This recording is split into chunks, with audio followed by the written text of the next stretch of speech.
let's start with another important video. This is basically your estimation of your arterial blood pressure. ठीक है, तो arterial blood pressure को basically major करने के लिए क्या क्या चीज़ों की ज़रूरत है. First thing is basically your mercuric sphygmomanometer. इसको मर्क्यूरिक स्फिग्मोमैनोमीटर बोलते हैं. अनदर जो मार्केट में आजकल चल रहा है दैट इज डिजिटल स्फिग्मोमैनोमीटर, और फिर एक कांटे वाला होता है उसको एनारॉइड स्फिग्मोमैनोमीटर बोलते हैं. ठीक है, so I will be discussing this part mercuric sphygmomanometer का. This is basically your air pump. ठीक है, इससे बेसिकली हवा भरते हैं. Then second thing is basically your outlet valve. Once you basically like जब भी आप हवा भर रहे हो तो ये आउटलेट वाल्व से basically you can control the air. ठीक है. Third is cuff. ये कफ को बेसिकली क्या बोलते हैं, राइबारोसी कफ. ठीक है, राइबारोसी कफ इज बेसिकली जो इसका डायरेक्शन होता है वो ये जो आपका जो पाइप्स दिख रहे हैं ये डाउनवर्ड की तरफ होना चाहिए. ठीक है, so this cuff is basically tied. This cuff is tied neither too tight और neither too loose. Okay. Fourth thing होता है लॉक. ये लॉक अगर आपने ऊपर कर दिया तो ये लॉक हो जाता है, अगर आपने इसको लॉक को नीचे कर दिया तो ये खुल जाता है. ठीक है.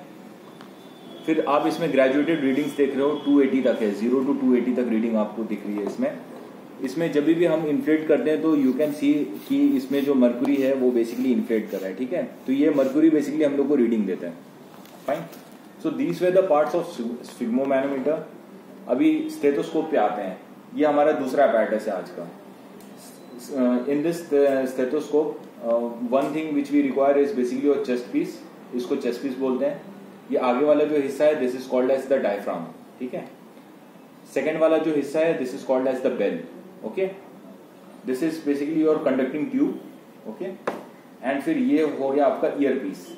ईयर पीस को कैसे लगाना है, always this should be in the anteromedial direction. क्यों? क्योंकि आपका जो बेसिकली कान का जो यूस्टेशन ट्यूब है वो भी एंटेरोमीडियल डायरेक्शन में है, तो ये हमेशा एंटेरोमीडियल होना चाहिए. ठीक है, तो ये चीज हमेशा याद रखना कि एंटेरोमीडियल डायरेक्शन में रहे. Then you have to basically proceed. तो अपैरेटस की हम लोग ने बात कर दिया. Now will be proceeding towards the procedure. ठीक है, तो प्रोसीजर के लिए बेसिकली अभी मेरा ब्लड प्रेशर बेसिकली मेजर किया जाएगा. ठीक है, तो आ जाओ इधर पे.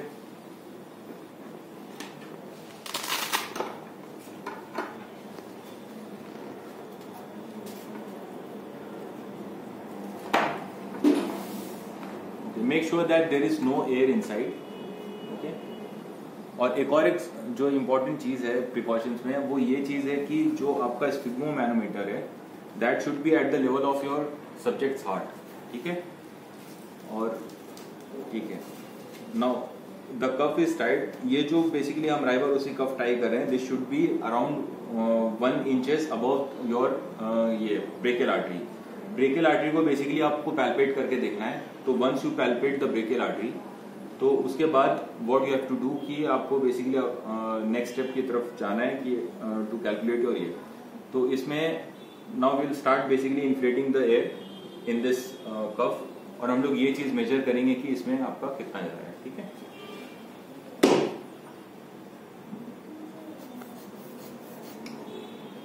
चलो.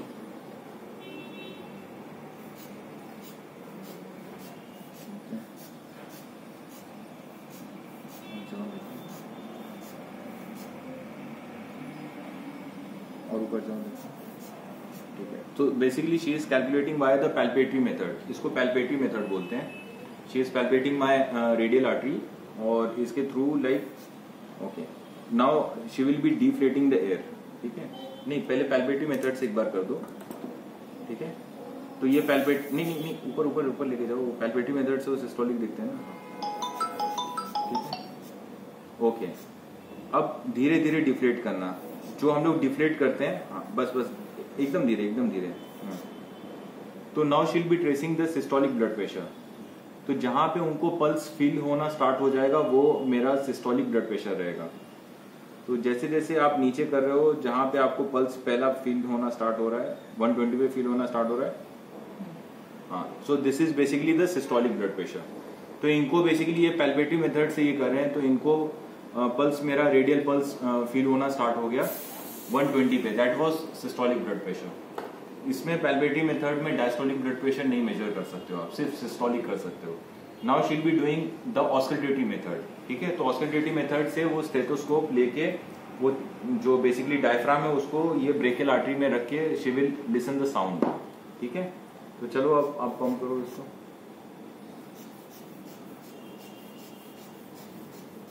तो इसको आपको कहां तक ऊपर लेके जाना है, एटलीस्ट अप टू 150-160 तक, क्योंकि आर्टेरियल ब्लड प्रेशर 120/80 होता है। तो 120 से ऊपर एटलीस्ट 20-30 मिलीमीटर्स ऑफ मर्क्यूरी आपको और ऊपर करना होगा। तो that has basically gone to 150। And जो रिलीज करने वाला जो टाइमिंग होता है that is 2 to 3 millimetres of mercury पर सेकेंड पे हम लोग उसको रिलीज करते हैं, डिफ्लेट करते हैं। ठीक है,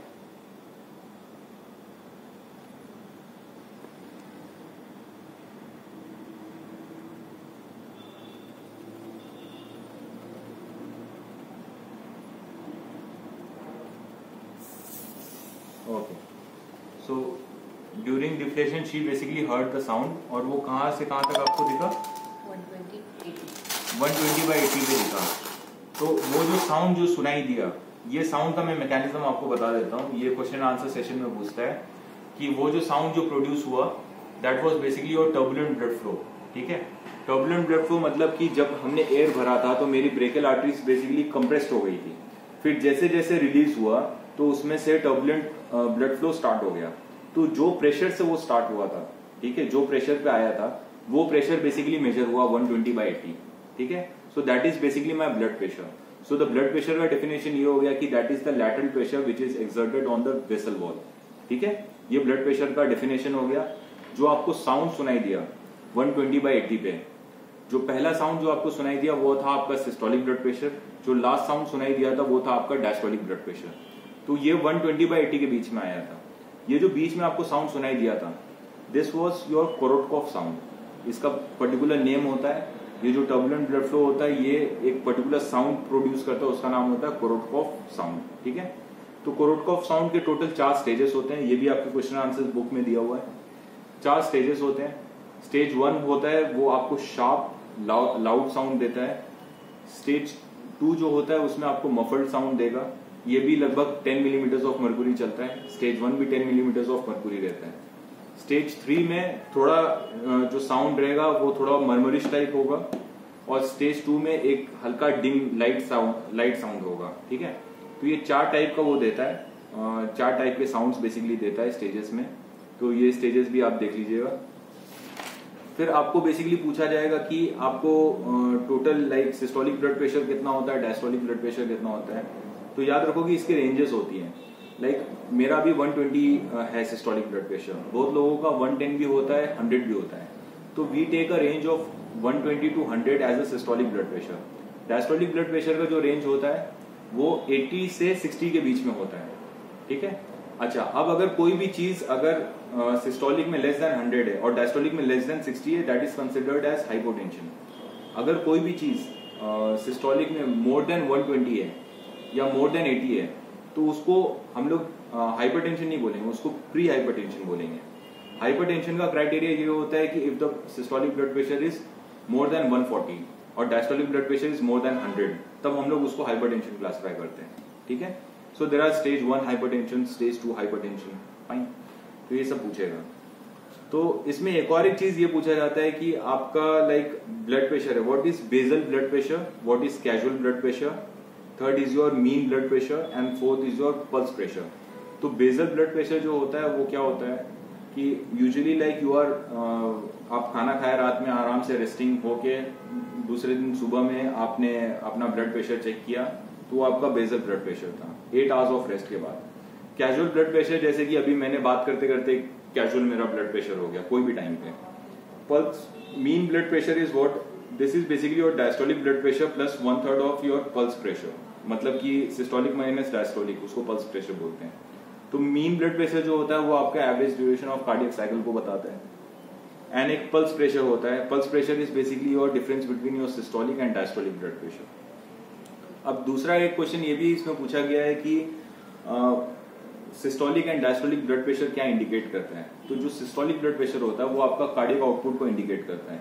ठीक है, and systolic blood pressure is basically produced during when there is maximum contraction during your systolic phase in the ventricles, and diastolic blood pressure जो होता है वो peripheral resistance को indicate करता है। Alright, Okay, so hypertension and hypotension both basically we have discussed. Now what are the physiological variations in blood pressure? ये बहुत important question है. एज में जब आप छोटे रहते हो तो आपका ब्लड प्रेशर कम होता है. जैसे जैसे आपकी एज इंक्रीज होती है आपका ब्लड प्रेशर भी इंक्रीज होते जाता है. फॉर एग्जाम्पल जैसे ओल्ड एज होता है तो उनका जो आर्टरीज का कंप्लायंस होता है वो डिक्रीज होते रहता है, तो आर्टरीज उनकी स्टिफेंड होती है. तो इसलिए कभी भी आप एज में ओल्ड एज में देखोगे कोई अगर लाइक 40 क्रॉस कर गया है, ठीक है, 40 इयर्स ऑफ एज क्रॉस करता है तो उनका बेसिकली सिस्टोलिक ब्लड प्रेशर +1 बढ़ते रहता है एज के हिसाब से. So there is a formula which gives like if someone's age is 50 तो 40 + 10 हम ऐड कर देंगे 50 रहेगा, तो उसका systolic blood pressure will be around 130 तक जाएगा. अगर उसकी एज 60 हो जाएगी तो उनका सिस्टोलिक ब्लड प्रेशर 140 तक हो जाएगा. ठीक है, तो age basically increases of blood pressure. Second है फीमेल्स एंड मेल्स. मेल्स में ज्यादा होता है ब्लड प्रेशर, फीमेल्स में कम होता है. ठीक है. Third is your exercise. Of course exercise अगर मैं कर रहा हूं तो मेरा कार्डियक आउटपुट इंक्रीज होगा तो my systolic blood pressure will be increase. But moderate exercise में आपका डायस्टोलिक ब्लड प्रेशर डिक्रीज होता है. Why? Because there is vasodilation. Okay. Then fourth is your posture. Posture में अगर ऑब्वियस सी बात है अभी मैं बैठा हूं, if suppose I am standing तो मेरा जो ग्रेविटी रहेगा that will basically pull the blood. ठीक है, तो there is pulling of the blood in my lower limbs, तो मेरा ब्लड प्रेशर डिक्रीज हो जाएगा immediately when I am standing. ठीक है. तो posture of course this effects. And then वो जो पुलिंग ऑफ द ब्लड जो होता है that is basically corrected via your बेरोरिसेप्टर्स. ठीक है, उसके baroreceptor will be your next question. ठीक है. Now what are the emotions and excitements? अच्छा हाँ, एक और एक चीज है कि your blood pressure also increases when you are like stress में हो या excitement में हो या emotions में हो. Depends upon your total fight and flight response. And then is your diurnal variation. ये बहुत important है. Diurnal variation मतलब सुबह में मेरा blood pressure बढ़ सकता है, बढ़ा रहेगा, और शाम में घटा रहेगा. क्यों होगा? सुबह में क्यों बढ़ा रहेगा? सुबह में आपके जो कॉर्टिसोल हार्मोन्स होते हैं, एपिनेफ्रिन, नॉर एपिनेफ्रिन होते हैं, that is very much increased. So you people are much energized, इसलिए मॉर्निंग में आपका ये ब्लड प्रेशर इंक्रीज रहेगा. और नाइट में क्यों डिक्रीज रहेगा? क्योंकि ये सब सारे हार्मोन्स लो हो जाते हैं, इसलिए आपको कम होता है. So there is hormonal influence. ठीक है. ओके, तो ये चीज हो गई है. नाउ एक और एक क्वेश्चन ये पूछा जाता है कि साइलेंट गैप क्या होता है? व्हाट इज ऑस्कल्टेटरी गैप और साइलेंट गैप? इसमें क्या होता है कि जब इन्होंने मेरा लाइक कफ को टाई करके when she started like inflating the air, तो उसमें क्या किया जाता है कि बोथ द टाइम अगर मैं हाइपरटेंसिव हुआ सपोज और मेरा जो ब्लड प्रेशर है वो 160 है सिस्टोलिक ब्लड प्रेशर, बट इनको 160 पे वो कोरोटकॉफ साउंड नहीं सुनाई दिया, 120 पे सुनाई दिया. तो इसको ट्रेस करने के लिए हम लोग क्या करते हैं कि पैल्पेटरी से पहले ट्रेस करते हैं एंड देन उसको ऑस्कल्टेटरी से भी देखते हैं. ठीक है, क्योंकि कभी कभी कोरोटकॉफ साउंड आपका मिस हो जाएगा, बट आपको पैल्पेटरी में वो पल्सेशन फील होगा अगर आपका सिस्टोलिक ब्लड प्रेशर इंक्रीज रहता है. So that is basically your auscultatory gap, silent gap उसको बोलते हैं. उसमें कोरोटकॉफ साउंड जो रहता है वो साइलेंट हो जाता है. So it's better like to पहले आप इन्फ्लेट कर लो, उसको साथ में पैल्पेटरी ट्रेसिंग भी करो अच्छे से, कि वंस आपको जहां पे पैल्पेटरी में पल्स आपको फील होना स्टार्ट होगा तो that will be your like systolic blood pressure, और उसी को आपको कोरिलेट करना है विथ योर ऑस्कल्टेटरी मेथड. ठीक है, you have to basically trace. Now last question आपका जो बच रहा है that is basically your explain the baroreceptor mechanism. Baroreceptor mechanism बहुत सिंपल है. मैंने बताया था पोस्चर का बहुत ज्यादा इफेक्ट होता है. तो सपोज आई एम सीटेड, अब मैं जैसे खड़ा हुआ तो व्हाट इज हैपनिंग कि there is pulling of the blood in my lower limbs, तो मेरा ब्लड प्रेशर इनिशियली फॉल होता है. अब जैसे मेरा ब्लड प्रेशर फॉल हो रहा है, देयर आर बेसिकली कैरोटिड, ये यहाँ पे केमो रिसेप्टर्स प्रेजेंट होते हैं. ठीक है, ये जो केमो रिसेप्टर्स होते हैं at the bifurcation of your common ये internal and external carotid artery, इसके बीच में आपका केमो रिसेप्टर्स होते हैं. ये बेसिकली स्ट्रेच रिसेप्टर्स होते हैं. तो जब भी like there is pulling of the blood, ठीक है, तो आपका ये स्ट्रेच रिसेप्टर्स स्ट्रेच नहीं होते हैं, वो कम हो जाएंगे. ठीक है, वो कम हो जाएंगे तो this will send signal to your vasomotor centre, और वेसोमोटर सेंटर को बेसिकली स्टिमुलेट कराएंगे. मोटर मतलब कि अगर मोटर कोई चीज स्टिमुलेट हो रहा है this will lead to more excitement. ठीक है, तो सिंपैथेटिक सिस्टम को इंक्रीज कराता है. इसने सिग्नल सेंड किया वेसोमोटर सेंटर को, वेसोमोटर सेंटर जो है वो सिंपैथेटिक सिस्टम को इंक्रीज कराएगा and that will lead to increase in my cardiac output. ठीक है, तो कार्डियक आउटपुट मेरा इंक्रीज होगा, that will lead to increase in the BP. तो अगर मैं ऐसे बैठा हूं और मैं अगर खड़ा होता हूं तो व्हाट इज हैपनिंग कि मेरा there is pooling of the blood, तो मेरा ब्लड प्रेशर बेसिकली डिक्रीज हुआ। तो ये चीज स्ट्रेच रिसेप्टर्स जो केमो रिसेप्टर्स थे, ठीक है, बेरो रिसेप्टर्स थे, ये बेरो रिसेप्टर्स बेसिकली इन्होंने सेंस किया। This baro receptors have basically sense this and they have send the signals to the vasomotor centre. From the vasomotor centre what they have done कि वो sympathetic system को activate किया and फिर वो heart में cardiac output को increase कराया which will lead to increase in the blood pressure. तो इसीलिए हमारा ब्लड प्रेशर तभी करेक्ट होता है, नहीं तो ऐसे करेक्ट नहीं हो पाएगा, उसका डिक्रीज होते रहेगा ब्लड प्रेशर आपका। ठीक है, सो दिस वाज योर बेरो रिसेप्टर मैकेनिज्म। और वाइस वर्सा हैपेंस, सपोज मैं इधर बैठा हूँ and I am very much frightened, मेरा ब्लड प्रेशर बहुत ज्यादा इंक्रीज हो रहा है, ठीक है, मेरा वाइवा एग्जाम होने जा रहा है, I am very much frightened. So what happens that this baro receptors basically this will, जैसे ब्लड प्रेशर इंक्रीज हो रहा है तो ये स्ट्रेच रिसेप्टर्स होते हैं, ये स्ट्रेच हो जाएंगे। जैसे ये स्ट्रेच होंगे वेगस नर्व के through, vagus and glossopharyngeal nerve के थ्रू ये वेसोमोटर सेंटर को इनहिबिट कराएगा। और जैसे वेसोमोटर सेंटर लाइक इनहिबिट होगा, आपका सिंपैथेटिक सिस्टम स्लो डाउन हो जाएगा, आपका heart rate, parasympathetic system activate होगा and this will basically lead to decrease in the blood pressure. ठीक है, this is how your homeostasis is also maintained. ठीक है, तो दैट्स इट। हम लोग ने एक आर्टेरियल ब्लड प्रेशर को बेसिकली आज स्टडी किया। Venous blood pressure we have discussed in मोजोस कि वो 20 मिलीमीटर्स ऑफ मर्क्यूरी रहता है, उसको कैसे हम लोग 40 तक ब्लॉक करते हैं, वो हमने बेसिकली वेन्स को बेसिकली उसमें एस्टिमेट किया था।